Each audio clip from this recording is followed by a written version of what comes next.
Pan-African Media pour une Afrique souveraine et unie. Pan-African Media pour une Afrique souveraine et unie. D'accord, même si pour le moment, le Sénégal n'est pas encore véritablement positionné ou encore n'a pas encore fait montre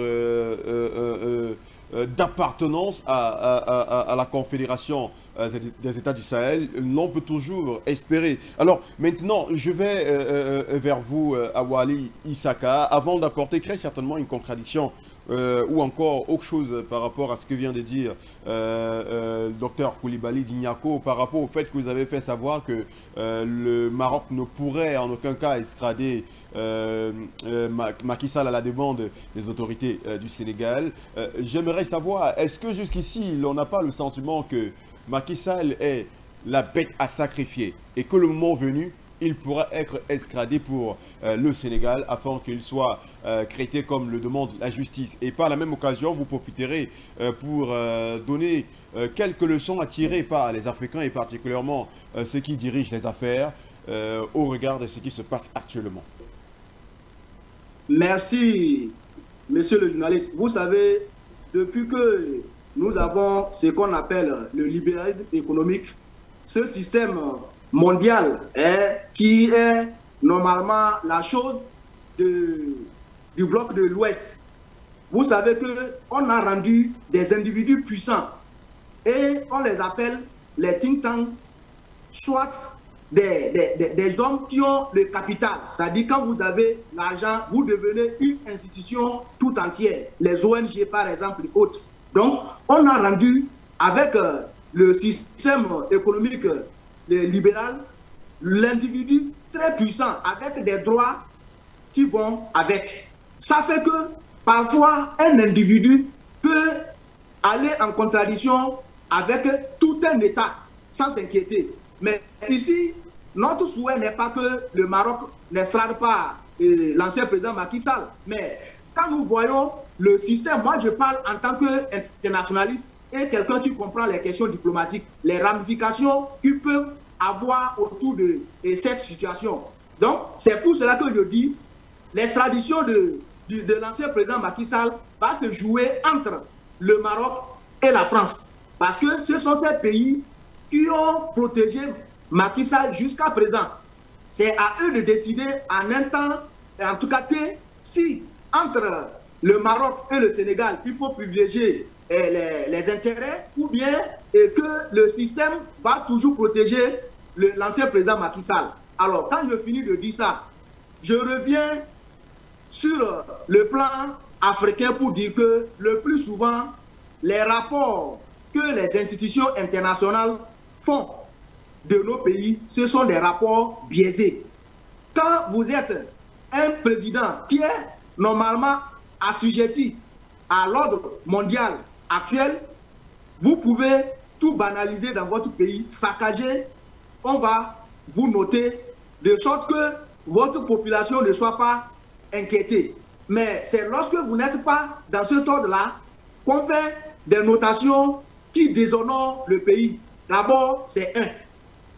Lorsque le président Macky Sall était au pouvoir, la Cour des comptes était là. Sur le plan international, il y a des institutions de notation de nos pays. Ces institutions notaient bien Macky Sall pour que la dette soit en tout cas continuelle, pour que Macky Sall continue de creuser la dette publique de son pays. Maintenant qu'il n'est plus au pouvoir, c'est en ce moment-là qu'on se rend compte que les chiffres que ces institutions-là donnaient et les chiffres réels, il y a vraiment un grand écart. Et le plus souvent, il faut aussi comprendre que nos dirigeants n'aiment pas la contradiction, les critiques. C'est ça qui fait que tout ce qu'ils font, ils camouflent. C'est après leur départ qu'on se rend compte qu'ils avaient creusé un gouffre.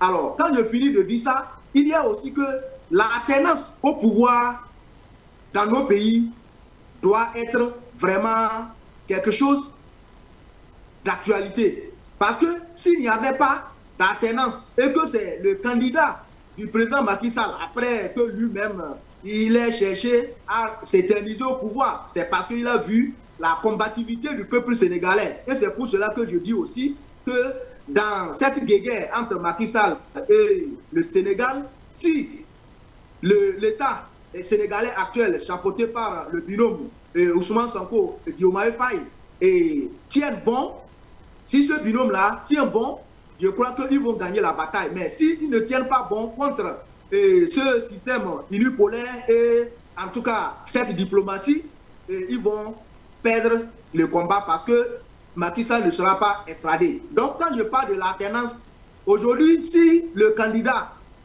de l'ancien président Macky Sall et Mamadou Ba avaient gagné les élections, aujourd'hui, on n'aurait pas ces chiffres-là. On n'aurait pas la réalité de la gouvernance de Macky Sall. C'est parce qu'il y a eu alternance que nous voyons que Macky Sall a laissé un tableau sombre à son pays. Donc, je milite pour l'alternance au pouvoir, quelle que soit sa nature. Ça donne la chance aux autres leaders de s'essayer à la gouvernance et aussi de montrer ce qu'ils peuvent donner à leur pays. Mais lorsque certains présidents se disent les plus charismatiques, c'est tout comme s'ils insultent l'intelligence des autres. C'est tout comme si dans le pays, c'est eux seuls qui sont les plus intelligents et les plus à même à gouverner ces pays-là éternellement. Alors que la vie humaine même n'est pas éternelle. Et que seraient ces pays-là après les morts? Ça veut dire que le pays ne va pas cesser d'exister. Il y aura toujours quelqu'un qui va continuer par gouverner ce pays-là. Donc, c'est pour cela que je dis souvent, lorsque un dirigeant vient au pouvoir et qu'après 5 ans, il n'a pas pu former celui qui va le remplacer après sa mandature ou bien ses mandats, je crois qu'il a échoué. Et c'est de l'égoïsme pur. Parce que nous voyons aujourd'hui un peu partout ces présidents qui se disent que vraiment si ce n'est pas moi, personne ne peut plus gérer le pays. Et même parfois, on empoisonne ou bien on tue les potentiels candidats parce qu'on sait que s'ils sont là, ils seront gênants. Et on ne va plus, en tout cas, nous accaparer de ce poste présidentiel-là. Donc, il faut passer par tous les moyens pour les éliminer. Nous avons vu cela en Côte d'Ivoire avec les morts de Ahmed Bakayoko, de Gon Coulibaly et autres. Donc, aujourd'hui, nous sommes face à notre destin. C'est à nos États d'être forts pour s'affirmer sur le plan international. La diplomatie n'est que la force. C'est quand vous avez la force diplomatique que les autres pays se soumettent à vos désirs. D'accord. Merci à Wally Isaka pour... Pan-African Media pour une Afrique souveraine et unie. Pan-African Media pour une Afrique souveraine et unie.